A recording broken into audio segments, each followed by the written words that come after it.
औज़ बिल्लाहि मिनश्शैतानिर्रजीम बिस्मिल्लाहिर्रहमानिर्रहीम। ख़ावर नईम हाशमी ऑफिशियल में आपको खुश आमदीद कहता हूँ। नाज़रीन गिरामी, मैं आज के अपने इस व्लॉग में अपने उन दो साथियों का जिक्र करूँगा, देरीना कदीमी साथियों का, जो मेरे साथ सहाफ़त में एक लंबा अरसा जिन लोगों ने गुजारा। और एक आदमी का मेरा साथ कोई 40 साल का था और दूसरे आदमी का 50 साल का मेरे साथ ताल्लुक़ था, दोस्ती थी, भाईचारा था, और दोनों बड़े सहाफ़ी थे। एक का नाम था खालिद चौधरी। खालिद चौधरी साहब का पहले इंतकाल हुआ। खालिद चौधरी 1973 में जब मैंने मुसावात को ज्वाइन किया था, वो मुसावात लाहौर के चीफ रिपोर्टर हुआ करते थे और पॉलिटिकल असाइनमेंट्स किया करते थे। सदर, वज़ीर आज़म या गैर मुल्की जो हमारे मेहमान आते हैं, दूसरे ममालिक के जो सरबराहान आते हैं, उनको कवर किया करते थे। उनकी जर्मनी में कुछ अरसा रहे थे, उससे पहले वहाँ उन्होंने एक जर्मन खातून से शादी की थी। उस जर्मन खातून ने, जो उनकी बीवी थी, उस खातून ने ज़ियाउल हक़ के मार्शल्ला में खालिद चौधरी के साथ कंधे से कंधा मिलाकर जिद्दोजहद की थी। और खालिद चौधरी के घर में एक बेटी पैदा हुई। उस बेटी का नाम उसने रखा था लैला खालिद।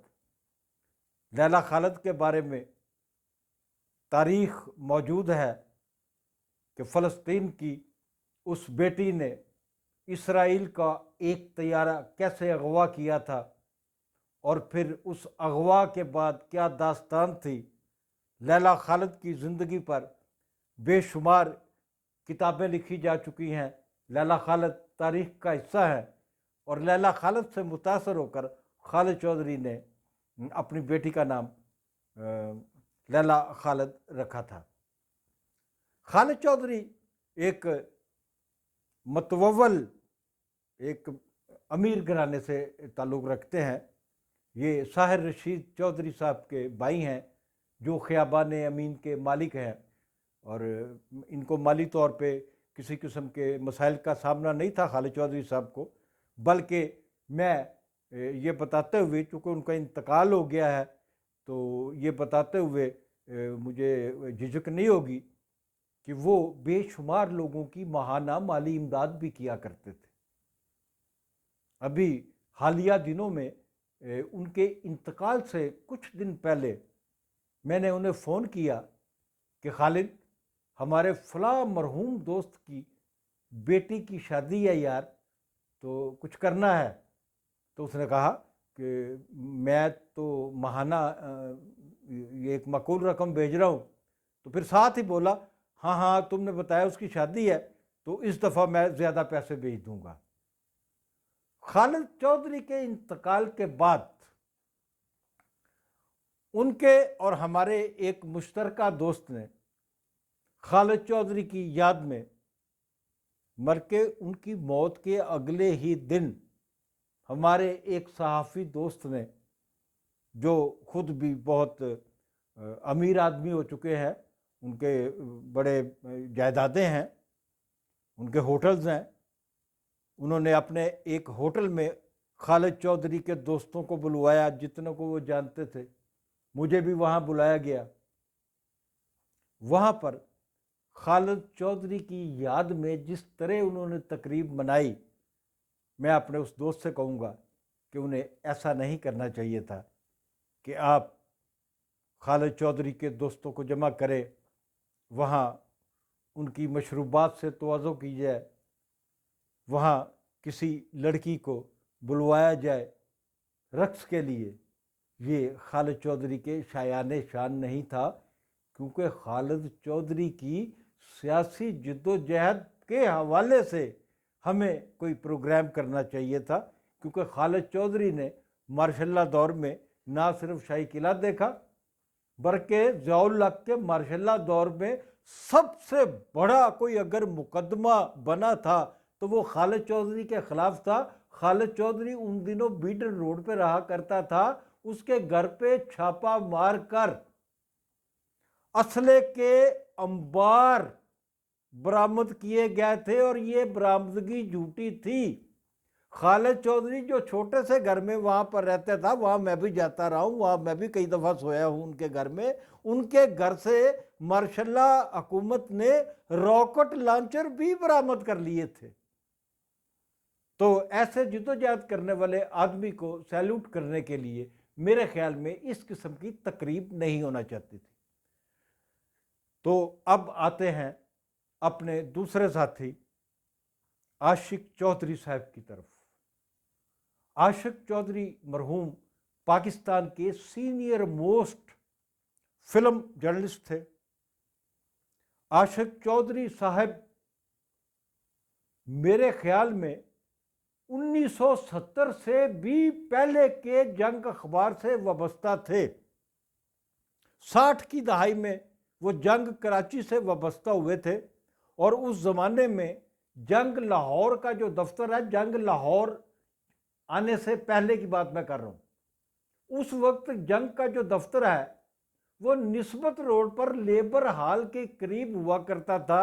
دیال سنگھ مین جو لائبریری ہے اس کے بالکل سامنے قریب ہی وہ دفتر تھا۔ وہ ایک چھوٹے سے کمرے پہ مشتمل دفتر تھا، جہاں 5-6 نمائندے یا فوٹوگرافر بیٹھا کرتے تھے اور جنگ کراچی کے لیے کام کیا کرتے تھے۔ اس طرح عاشق چودھری صاحب جو تھے انہوں نے وہاں سے بھجوایا کرتے تھے کراچی میں لاہور کی فلمی صنعت کے بارے میں رپورٹس، ڈائریاں، تصاویر، اور عارف نجمی ان کا ساتھی ہوا کرتا تھا۔ اللہ تعالیٰ عارف نجمی کو مزید طویل عمر دے۔ میں نے عارف نجمی کو عاشق چودھری کے جنازے پہ ملا ہوں، اور میں دعا گو ہوں کہ اللہ تعالیٰ اس کو مزید لمبی زندگی دے، اور میں عارف نجمی سے کہوں گا کہ اس کو عاشق چودھری کے حوالے سے اور اپنے پیشے کے حوالے سے اور اپنے ایک طویل فلم جرنلسٹ کیریئر کے حوالے سے یادداشتیں جو ہے وہ سامنے لانی چاہیے۔ عاشق چودھری کا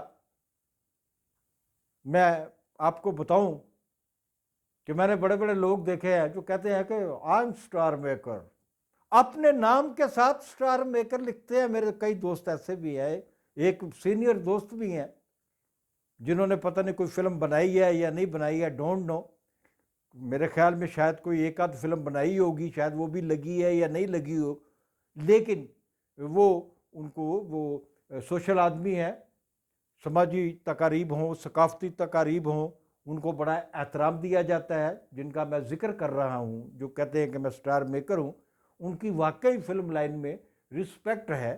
ایکٹر ہوں، ایکٹریسیں ہوں، ٹیکنیشینز ہوں، ڈائریکٹرز ہوں، پروڈیوسرز ہوں، شاعر ہوں، ان کی عزت کرتے ہیں، اور وہ بڑے ملنسار آدمی ہیں اور بڑے دوستوں کے دوست ہیں، اور کوئی دوست انہیں کام کہے وہ ساتھ بھی چلنے کو تیار ہو جاتے ہیں۔ میں یہاں جو چیز بتانا چاہتا ہوں کہ میرے یہ دوست جو خود کو سٹار میکر کہتے ہیں، میرے نزدیک پاکستان میں اگر کوئی فلمی صحافی سٹار میکر تھا تو اس کا نام ہے عاشق چودھری۔ عاشق چودھری نے ریما جیسی اداکارائیں متعارف کرائیں۔ یہ نہیں کہ سفارش کی یا کسی کو کہا کہ ریما کو کاسٹ کر لو۔ ریما کو اس کے گھر سے لے کے جاوید فاضل صاحب کے پاس جاتے ہیں عاشق چودھری صاحب، اور جاوید فاضل سے کہتے ہیں کہ آپ جو فلم شروع کر رہے ہو جس میں شان کو رکھا ہے آپ نے، نیلو اور ریاض شاہد کے بیٹے کو ہیرو رکھا ہے، اس میں اس لڑکی کو بھی ہیرو رکھیں اور دیکھیں کہ کمال کیا ہوتا ہے۔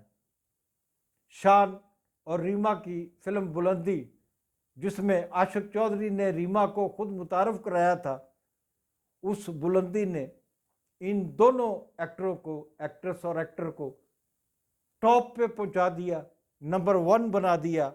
اسی طرح عاشق چودھری صاحب نے صرف ریما کو نہیں، بے شمار ہیروئنز کو متعارف کرایا جو کامیاب ہیروئنز ہیں۔ بہت سے نام ہیں، میں نام اس لیے نہیں لوں گا کہ کسی کا نام رہ نہ جائے۔ नाजरीन, आज तक के लिए इतना ही। इजाज़त चाहता हूँ। जाते जाते गुजारिश है, खावर नईम हाशमी ऑफिशियल को सब्सक्राइब करना मत भूलिएगा। थैंक यू, शुक्रिया।